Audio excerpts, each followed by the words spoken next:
This is Vermont Edition. I'm Michaela Lafrac. Artificial intelligence is a part of so many aspects of our lives. There are self-driving cars, AI-powered targeted advertising, credit card fraud detection. I mean, the list is basically endless. I use ChatGPT almost every day to come up with recipe ideas and make packing lists when I'm going on a trip.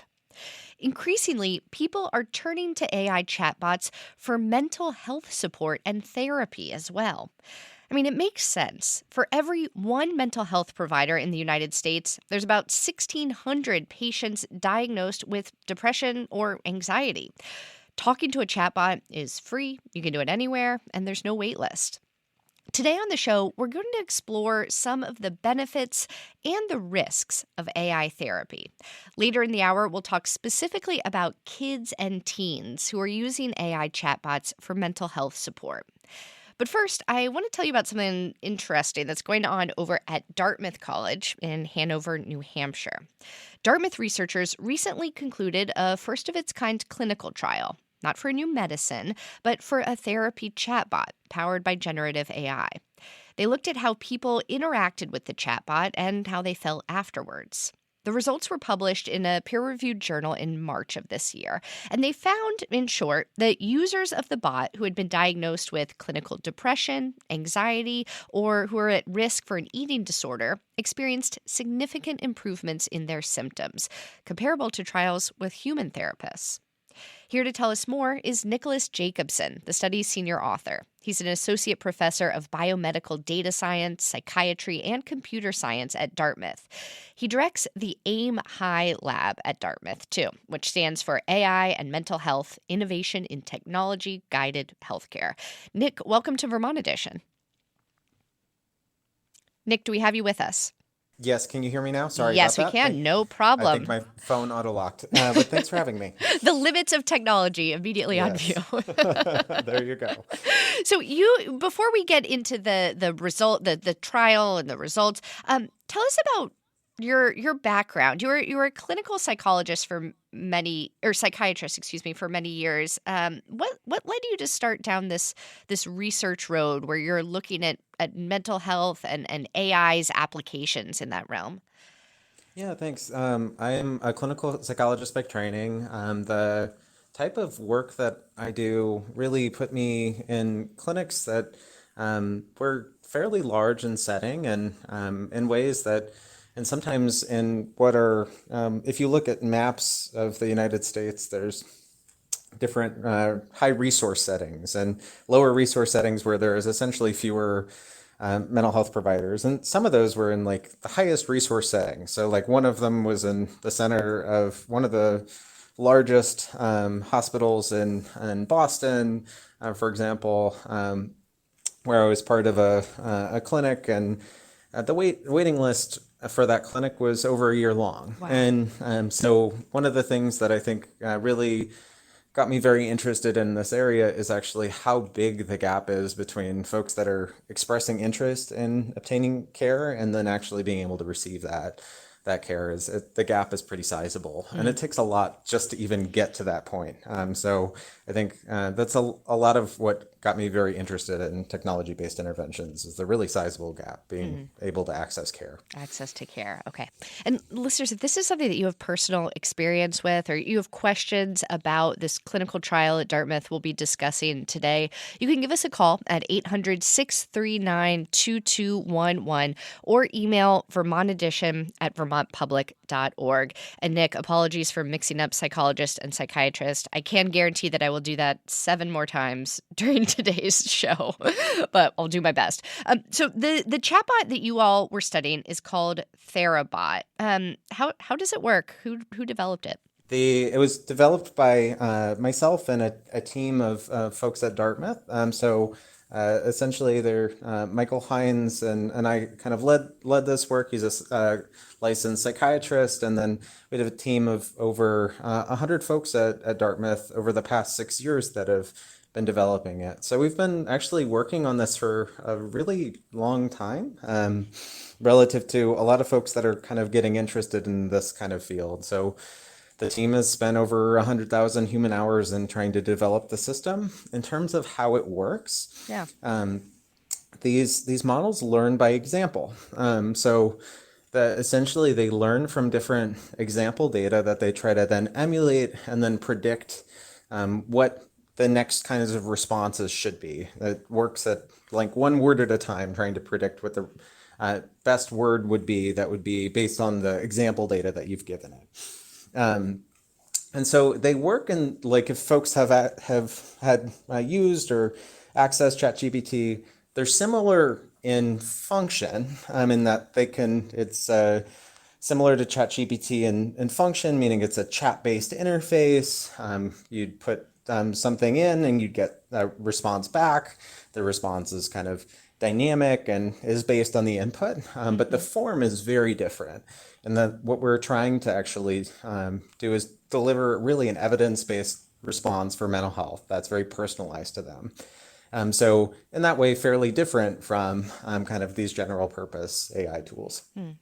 Can you give us a little bit more detail into how exactly it's different? I'm guessing a fair number of our users have, as you said, used ChatGPT, gone on, asked it a question, and received a fairly detailed and personalized response. But you're saying this is supposed to feel pretty different. Yeah, I think that the main difference. Sorry, we're having some trouble connecting with our guest, with Nick. Sorry about that. That is all right. We have you back? Yes, I'm going to need to keep looking to make sure if my phone is auto-locking. Oh, the problems of technology as we're discussing it. It is quite ironic.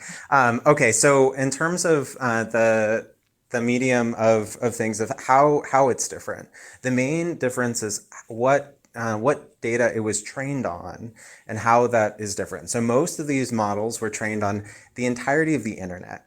And in terms of some of them will have been exposed to a vast amount of really pretty high quality content that is there about what there is about the evidence of what therapy is. But there's also a lot out there on the internet about what therapy is, and kind of extensions of, say, general fictitious media portrayals of what a therapist is. And because of that, when you say act as a therapist to these models, they often pick up on not only the evidence-based content, but also this like other content that's not so great. And if you ask like any psychologist how they're portrayed in the media, you'll almost get ubiquitously that they're pretty unhappy with how they're portrayed, because it's just really not represented well in terms of in the public common space. So often not demonstrating evidence-based practice.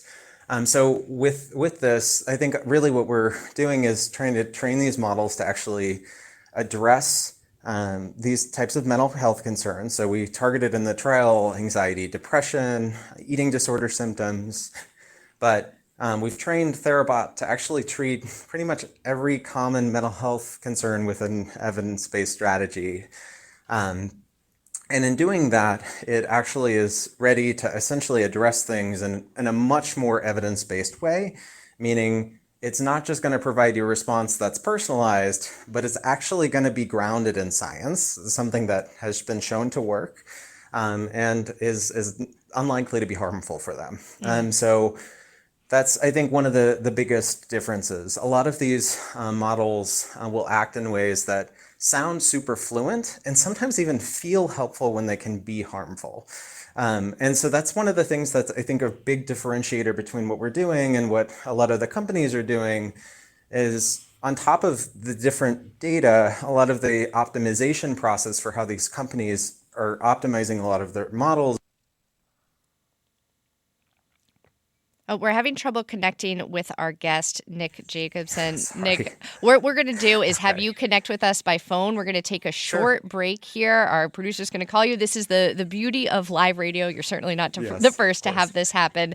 This is Vermont Edition. Right now, we're talking about this research going on at Dartmouth College to train a chatbot, a generative AI chatbot called Therabot, and it is being used in trials only right now to help patients who have been diagnosed with depression, anxiety, or who are at risk for an eating disorder. We're going to keep this conversation going and hear about some of the results of this clinical trial in just a moment on Vermont Edition. Stay with us. Welcome back to Vermont Edition. I'm Michaela Lafrac. We today are talking about AI and therapy and its growing use among many Americans. There are pros and cons to this, and we're still in this very new space around it right now. We're also in a period of experimentation right here on Vermont Edition. We've had some trouble connecting with our first guest, a researcher at Dartmouth College. He was telling us about his research on an AI therapy chatbot called Therabot. We're working on reconnecting with him. We'll bring him into this conversation when we have him on the phone. But we are lucky enough to be joined by two other guests a little earlier than we were expecting to, so thank you both for your flexibility. Our guests today are Dr. Stephen Schlozman, the Director of Child Psychiatry at the University of Vermont Medical Center in Burlington, as well as an Associate Professor of Psychiatry and Pediatrics at UVM's Larner College of Medicine. He's going to help us ground this conversation about AI and therapy when we talk about children, about kids and teens who might be using it more than adults, but also might face some higher risks as well. Steve, welcome back to the show. Thanks very much for having me. We're very glad to have you. And we are also joined in the Vermont Edition studio by Shannon Newell, who works with the Greater Rutland County Supervisory Union. She has a doctoral degree in school psychology and has been working in the field for more than 20 years. She's also the president of the Vermont Association of School Psychologists, which provides professional development and support for people in that field. Shannon, it's great to have you on. Great. Thank you very much.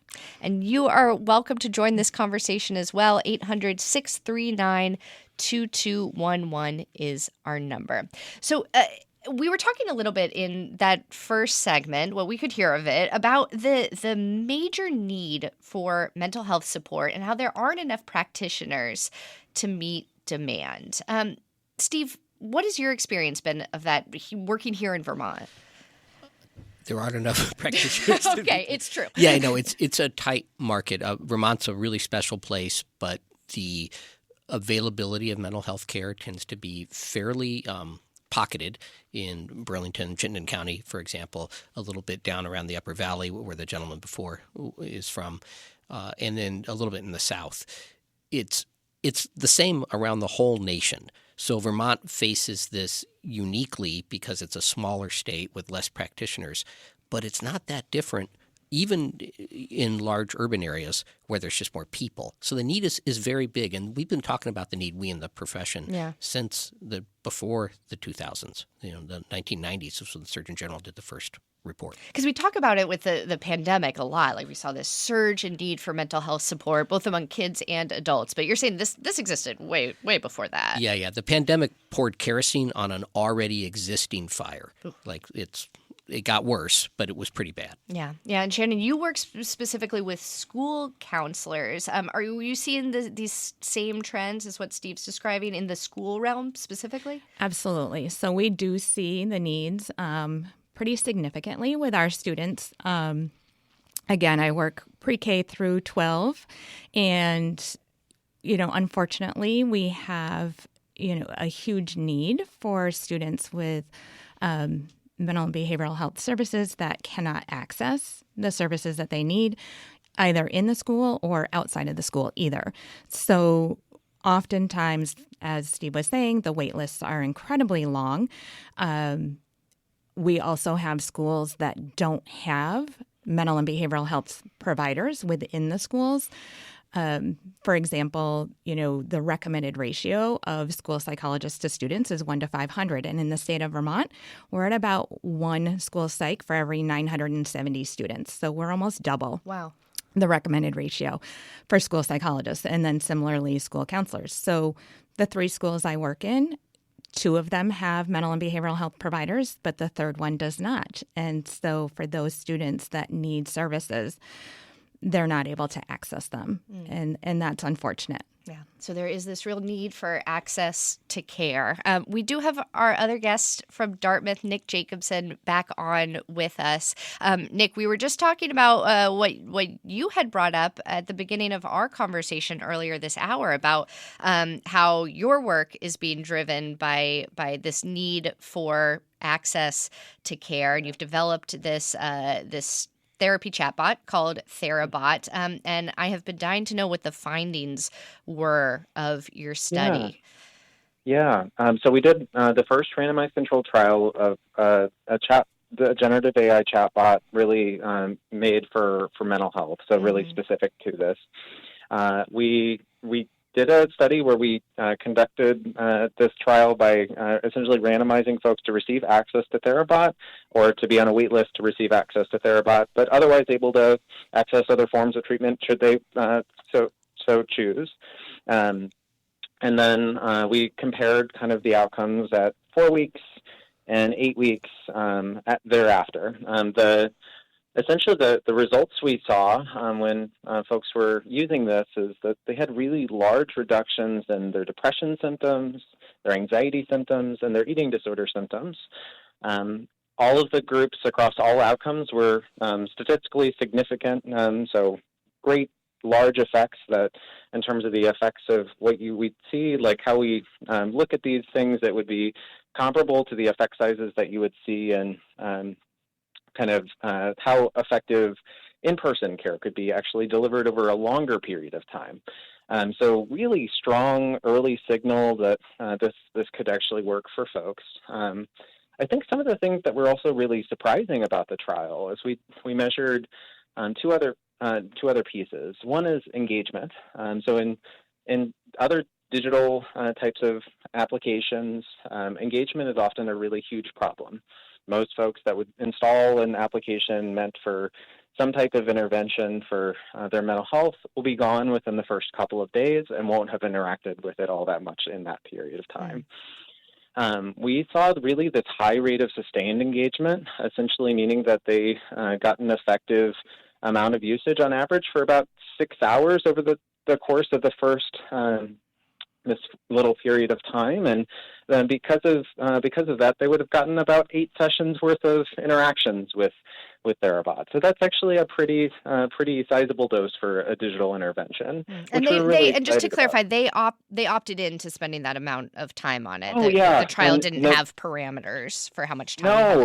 Yeah, absolutely. It was all based on their choosing to do so, and there was no other incentive structure for them to actually engage with Therabot. So we didn't pay them to do it. It was all based on them choosing to interact with it at that level. And we didn't see also some people be really concerned about problematic usage or really high usage. But we didn't see that within the trial, anybody using it kind of constantly or incessantly.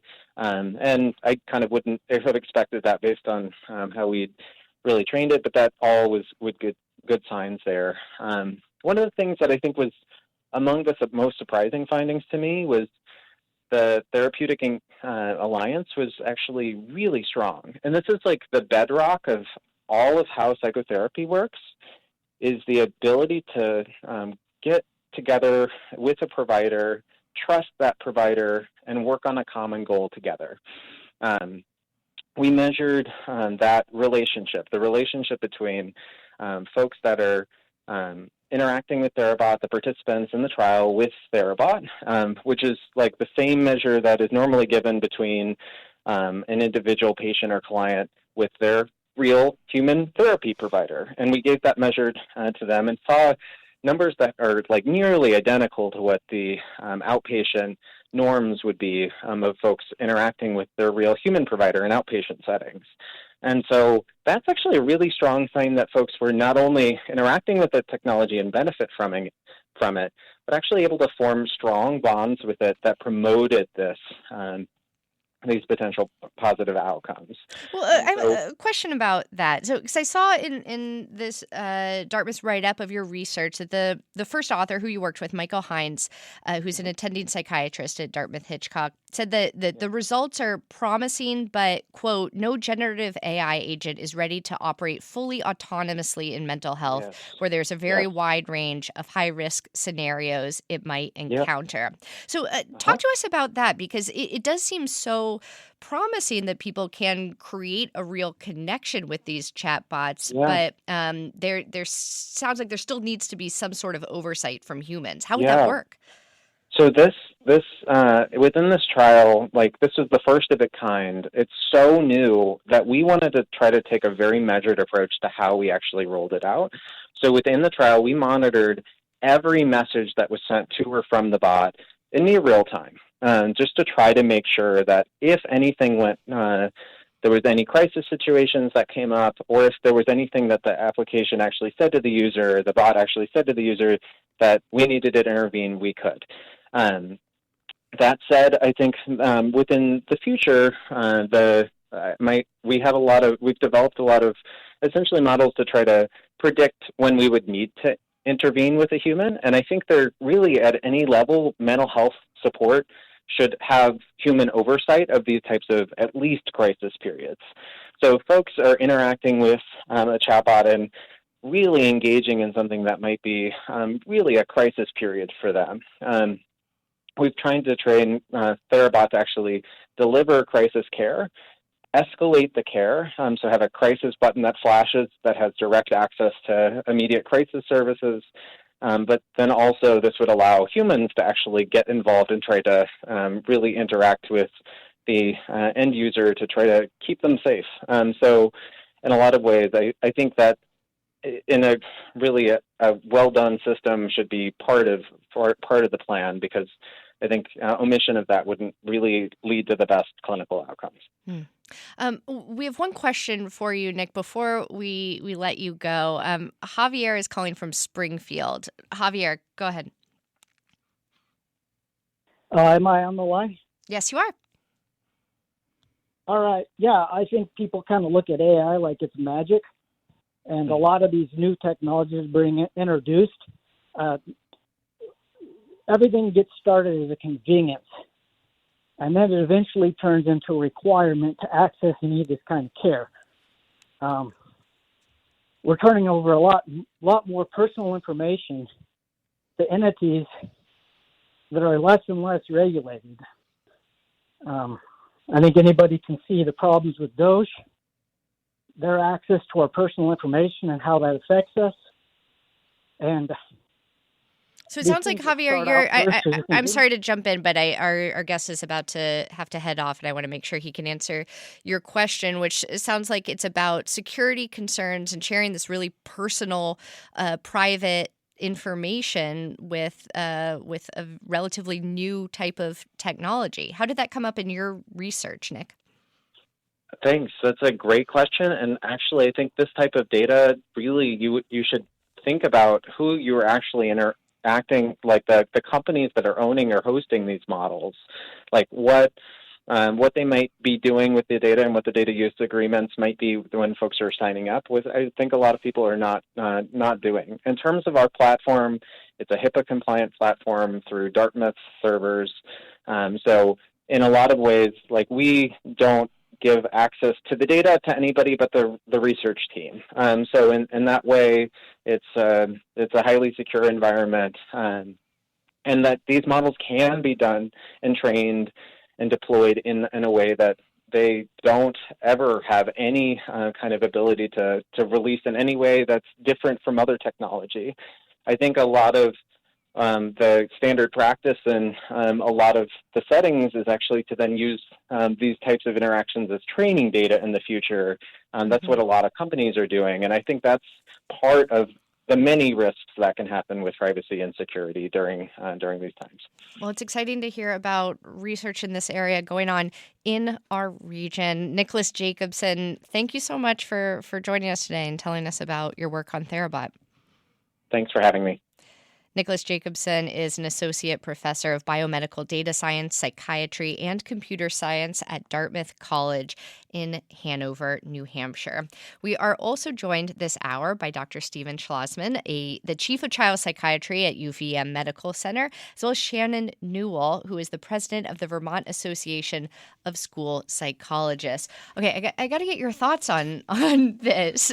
Steve, what did you think listening to Nick talk about his work? I feel like it has a science fiction-y feel to it, but that's the way the AI revolution has felt generally. If you look back as recently as a year ago, it was nowhere near where it is now. I'm delighted they're doing the study. These studies have to be done, and I'm delighted with the number of guardrails that Nick described of their team. I think that's super important. I think the caller brought up a really good point, which is that in the beginning, these guardrails can exist and probably will stay in action for programs like the one at Dartmouth. But kids aren't necessarily aware of that. Kids can access many of these interfaces at night. They can go and talk as much as they want. They're training these programs, and these programs have a lot of money behind them. So I feel like there's a lot of guardrails yet to be put up in the general use of this technology, and that's where I get worried. I get excited because there is an access issue, but I get worried too. Yeah, Shannon, how do you feel? Very similarly. So I am cautiously optimistic, I guess would probably be the best way to describe that. I also have some significant concerns, especially when we're talking about children and adolescents accessing these platforms. They don't have the digital literacy knowledge that many people need to have in order to be able to adequately assess whether or not what they are seeing, what they're hearing, what they're accessing is really credible. I also have concerns, too, about potential biases in these therapeutic chatbots that, AI learns from the information that it's been given.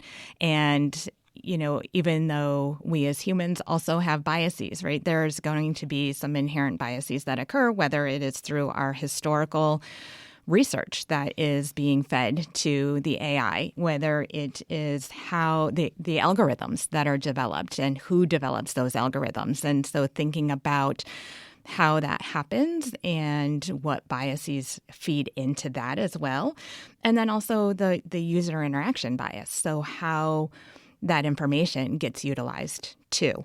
So I think there's a lot of concerns that we need to be thinking about. But similar to what Steve was saying, I think it's exciting. We have huge needs that are going unmet. Yeah. Well, thinking about your work, both of your work with kids and teenagers, I imagine that that one tendency of young people, I know I felt this way, is feeling like people are always judging you and being scared to maybe share your true self when you're like, oh, this adult is going to be judging me, how I'm reacting, what I'm going through. And, one positive to a chatbot might be this feeling, this perception that it's less judgmental than an adult. Can also poke some holes in that as well. But first, I'm just wondering if you can kind of talk about how that might come up in your own work, a child or a young person's concerns about judgment. Yeah, no, it comes up all the time. I'm sorry, did you? No, go ahead. Go ahead, Steve. Happen at the face. Sorry. Happens all the time, as you would guess. Like one of the comments that Nick made before is that the depiction of psychotherapy in the media is not as positive. It's actually gotten a lot better. And the way it's gotten better, if you look at the literature on how psychotherapy is depicted in the media, is there has been this ability to display on the screen in entertainment formats the therapist helping the kid especially to feel like their voice is welcome in the room, and at the same time kind of riding shotgun, like saying you can go through that canyon, but there might be bad guys up on the hill. I got your back. Like that's part of the job of the therapist. Yeah. And it takes a lot of time and a lot of years. I don't know, and I'm prepared to be proven wrong on this. I don't know that a large language model can accomplish all of the nonverbal things that happen in the room that help to convey that sense of trust. Yeah, when we first talked, Shannon, you also brought up that nonverbal communication that happens with kids, between kids and school counselors. Absolutely. So much happens. So much of our communication happens nonverbally. As a matter of fact, it's a larger percentage than what we actually say. And if you don't have the ability to be paying attention to those nonverbal communications that are occurring when you're interacting with someone, then I feel like you're missing out on a huge piece of the message. And I don't know how the AI chatbots are going to be able to pick that information up or how they'll use it. or interpret it even. And Yeah. could I Please. The other thing that's worth thinking about is, and this gets a lot of time in the press, and the difference in the way teen brains work, which we've all talked about a lot. So we know that the capacity to get worked up happens a lot faster, and the ability for the different regions of the brain, the frontal lobe especially, to kind of sit on that feeling and say, hey, wait, slow down, is less. That's actually a normal neurobiologically developmentally driven stage. You can imagine, in the absence of those nonverbal communications, seeing words appear on a screen or even having your computer read those words and having it go to your the less thoughtful regions of your brain and then convey actions much quicker. That's part of the skill of sitting with a kid who's having a hard time. Again, I don't know that these models, as they exist, are able to do that yet, especially the ones that are available for anybody to use. Right. And yeah, well, as we're talking today, I was thinking about this Dartmouth study that's going on, which is geared, let's be clear, but towards adults right now. We're kind of just extrapolating some of what they've learned in this conversation that we're having about kids and teens using AI for therapy. But one thing one of the Dartmouth researchers was sort of nodding at was this issue of sycophancy and OpenAI kind of being overly flattering or agreeable sometimes. Just back in April, OpenAI published this post about ChatGPT, and it said that they had to roll back an update that was making the chatbot overly flattering or agreeable, often described as sycophantic. And I can imagine for you two working with teenagers specifically that you kind of have to really carefully tease out that line between being somebody they like spending time with, somebody who's positive, but also who can like push back when they need some pushback. Shannon, I see you nodding here. Absolutely, and I think that is a delicate balance, right? We don't want to ruin our relationship with students, but at the same time, or when we're working with children and adolescents. But yes, that's a piece of. I will often tell peers or whoever, when they're talking about doing counseling or therapy, I'm like, if it is comfortable, then that's not working for you, right? It's got to make you uncomfortable some of the time. There's got to be some discomfort in order for growth to happen. And so I do worry about that as well. Is the other piece too is I'm finding, for me anyway, that I've got a lot of individuals or students who are doing self-diagnosing, right? They're going in and they're putting information in, and they're coming to me and they're saying, I have autism, or I have anxiety, or I have, and not that that's a bad thing to be a little more self-aware, but there's a process to really deciphering and teasing that out. The other piece too is that oftentimes when we're working with individuals, especially when you're talking children and adolescents, you're getting multi-informant data, right? Well, I'm looking at getting data from teachers, from parents, from the student, watching them with their peers. And so when you're talking about an individual interacting one-on-one with a chatbot, where's the other information coming from? What do you think there, Steve? I agree. I mean, again, it's a really interesting topic. It's interesting for a bunch of reasons. One thing that occurred to me as we were having this discussion, mental health is really interesting, but it's also, the language has clinical applications and also appears in everyday lexicon all the time. So you can have the word depression mean a kind of colloquial thing, or it can actually have a clinical diagnosis with very clear criteria. If the large language models have information from both of those worlds fed in and not weighted in any kind of way, and I understand that the research is trying to get to a place where you do weight that differently, it becomes easier for kids to self-diagnose because actually the terms aren't even what we think they mean when they read them on top of that. And then the second part is if the models want people to stay online, it's going to be in their best interest to tell them that they got something, and then they're going to tell them more about it. Again, that's a kind of cynical view, but that's the stuff I worry about. Yeah. Well, we have to take a short break, but when we come back, I want to talk about how we can better prepare kids and young adults as well as practitioners for dealing with this new world of generative AI-powered therapy that, like it or not, we find ourselves in today. We're also going to take some of your calls. So if you're waiting on the line, stick with us. This is Vermont Edition. Welcome back to Vermont Edition. I'm Michaela Lafrac. This hour, we are discussing the growing role of generative AI-powered chatbots in the therapy world and the benefits and risks this poses to children and teens in particular.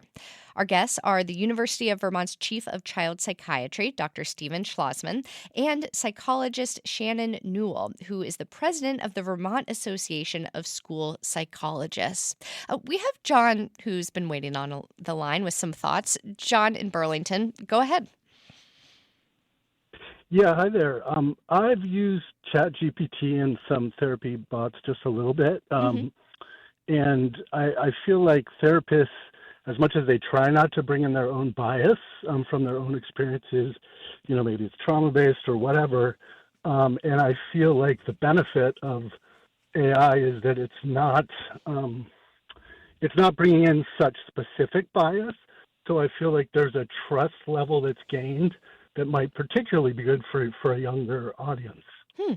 That's interesting. Thank you, John. And thanks so much for sharing your personal experience trying these chatbots out as well.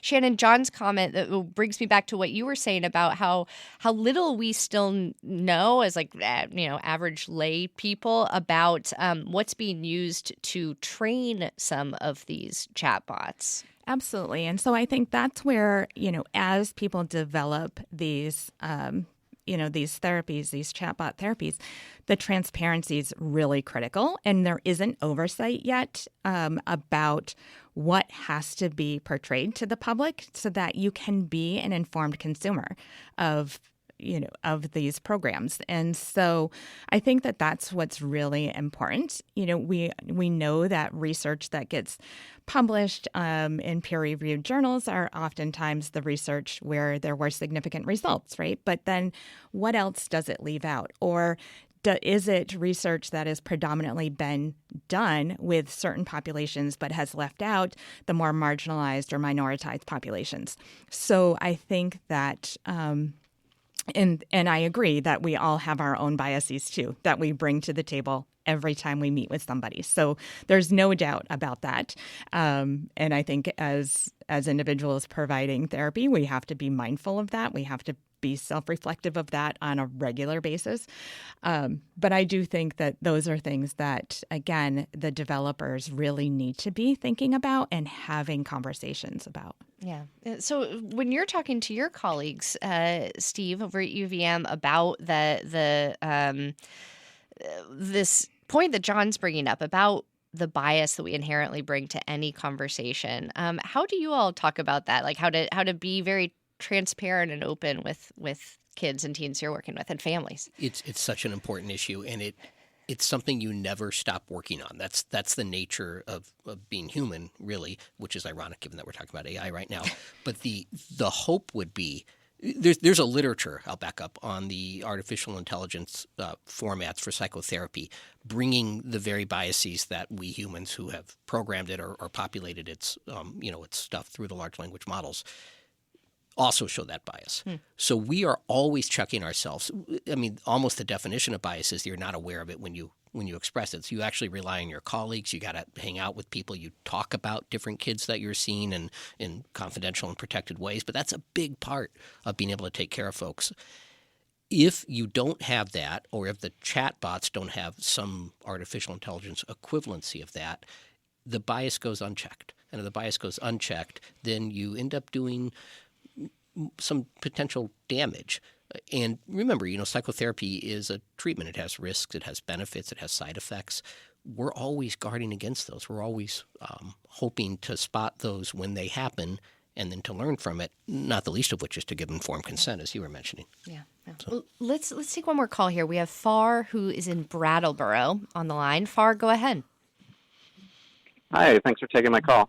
I really appreciated a previous question that was brought up about privacy and also Nick's answer that we need to be, paying attention to who it is, the companies that are owning and putting into the world these different generative AI solutions. And one of the concerns that we have down in southern Vermont is and there's another designated agency as well, but the designated agency we have in southeast Vermont has contracted with an AI firm that does this. It's not exactly a chatbot, but it generates clinical notes based on what this device that they sell is hearing, and the company that's selling it's called Elios, and it's a Israeli AI firm. All of its principals are either current or former IDF soldiers. So that, considering everything that's going on with all the with Israeli intelligence at the moment, that feels like particularly strong privacy concern. Just to clarify, who exactly is using this this company that you're describing? You said it's being used in southeastern Vermont. Yeah, it's HCRS, which is our Windham and Windsor County designated agency, is using it. Okay. All right. Well, thanks for bringing that up for us. I feel like it's this issue of privacy concerns and how little we know about a lot of these big companies that are being let into our personal lives and our work lives can be concerning, to say the least. And I think we're also here at Vermont Edition very interested to hear how organizations and people across our region are using AI right now, so we can keep having these types of conversations. So thank you, Far, for bringing that up. I want to make sure we have some time to talk about two areas of education around AI. One is for parents, and I'd love to hear your thoughts on this. If you are listening and you have a kid who you're thinking might be using ChatGPT or another type of chatbot for therapy or for kind of mental health guidance, you might have some concerns about or worries about how to talk to them about it. Shannon, do you have any suggestions? Has this come up in your work? It does occasionally come up in my work. And certainly I think that open dialogue, it's really, and again, parents, I have a 14-year-old, so I understand sometimes that your first reaction when you hear that your child might be doing something online that you're sort of like, oh, I don't know that I'm okay with that, right? Your first reaction sometimes may be to shut it down. But it's really important to be able to have that open dialogue with your child about why. Like, why is it that they are seeking out this information from this chatbot, right? Or online, whether it's that they're searching things online. So having that open dialogue is really important, but then also knowing where to turn to get additional information or to talk about those concerns. And so I think, schools are one place where you can turn to look to get additional information about I have these concerns about my child. The pediatrician is another one, being able to have that conversation with your pediatrician as well, depending on what the concerns are. We know that anxiety and depression tend to be the two biggest areas in which children and adolescents struggle with mental and behavioral health, but there are also other complexities that I think we also need to be mindful of. So open dialogue, trying to be non-judgmental as a parent, not jumping to the reactionary stage, which I think is sometimes difficult as parents to do. Yeah. Steve, do you have thoughts there and advice for parents? I mean, that's great. Yeah. Everything that was just said. My kids are 19 and 25. And I still get worried because that's just the nature of being a parent. So keeping your cool is really important. Not worrying alone. So when you talk to your kids, you also can talk to your partner, to your neighbors, to the school. These are excellent resources. The American Academy of Child Adolescents, I called them before I got here just to say, what's your policy on this? And it's a new enough technology that we're coming up with a policy statement right now. But there is a fact sheet that they've put out, which I can send to you or you can find it online. that basically says, hey, these are technologies that kids are accessing. You might not know everything about them. Here's the worries. Here's how to talk about it. And it's all of the things that Shannon just said. It's super important. The other thing I just want to say is, like, I don't hear about the kids who are doing this and not telling people by definition.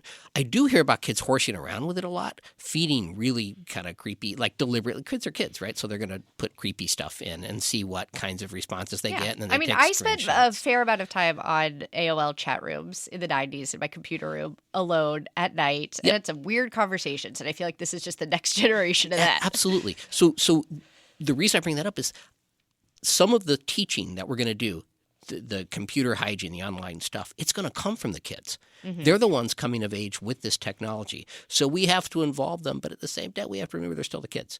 So we're going to involve them, but ultimately it's up to the adults to put up the guardrails. Yeah. Well, okay. The other area of education I wanted to talk about was adults in your professions. How are we, or how can we better train psychologists and psychiatrists, mental health professionals, school counselors to understand this new world of generative AI therapy? In a way, these chatbots are your new coworkers, whether you like it or not. Steve? They are. Makes me think of, what was the movie with Joaquin Phoenix? Her, she, her, where he has the relationship with the AI. Her, yeah. I think we have to keep reading. The literature is pretty scarce right now. It's rare to find a bit of literature that you can actually get your arms around. But this is so new that the first ever randomized controlled trial was done by Dartmouth that we just heard about. Mm-hmm. So this is new stuff. We can read up on it in real time as it's happening. The stuff that makes me a little bit worried, and what I talk to the people in my department about all the time, is that the stuff that's not getting written about, that's kind of interesting. Like what's going on just out there in the neighborhoods. That's stuff I think we have to ask about. If we don't ask, we won't find out. Yeah. And Shannon? Absolutely. And I think, and as I mentioned when I spoke to you the other day, I sit on the program accreditation board for graduate programs in school psychology. And so thinking about what are our ethical standards and where do we have AI kind of outlined in that piece, and it's not in there yet. And so that's something that I think as an organization we're going to have to be thinking about. I also think, what are the ethical responsibilities for and the accountability for those developers as well. I also think that, right now it's not a graduate training standard. We don't have a standard in there that talks about AI and where, what role that plays. And so if you want to learn about it, you have to kind of opt in to a training. Exactly. You got to look for the training. There's not a lot of them out there. Exactly. Yeah. So I think those are things that we need to be thinking about and having conversations about. And Leslie, Shannon, the new school year for Vermont Public Schools kids starts very soon at the end of the month. It doesn't have to be just about this, but I'm wondering what you're thinking about as you enter this new school year. I think there are a lot of things to be thinking about right now.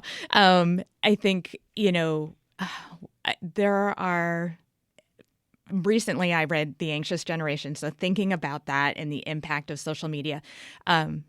I think the other piece, too, is helping kids prepare. Next year is when the bell-to-bell cell phone bans go into effect, right? Mm-hmm. And so really thinking about that and how do we help students start to prepare for that transition. There's a lot to consider. There's also a lot of changes happening in education right now, the way our school districts are designed. So there's a lot of anxiety, I think, within the field of education right now. Yeah. Okay. Well, I want to have you both back on to talk about this cell phone ban. That's a big issue facing kids today, and there's so much more education-related news that we will be covering right here on Vermont Edition. But unfortunately, we are out of time for today. Shannon Newell is the president of the Vermont Association of School Psychologists. Shannon, thank you so much for joining us today. Thank you. It's been wonderful. We are also joined by the chief of child psychiatry at the University of Vermont, Dr. Stephen Schlozman. Thank you so much. It was great to see you again, Steve. Thanks very much for having me. All right, as always, you can weigh in on our show, pitch us your own ideas by emailing vermontedition@vermontpublic.org. Today's show was directed by Aaliyah Papes. John Aarons is our managing producer. Andrea Lorian and Daniela Fierro are our producers. Daniela was our call screener today as well, and our music is by Myra Flynn. I'm Michaela Lafrac. Thank you so much for listening, and we will catch up again soon.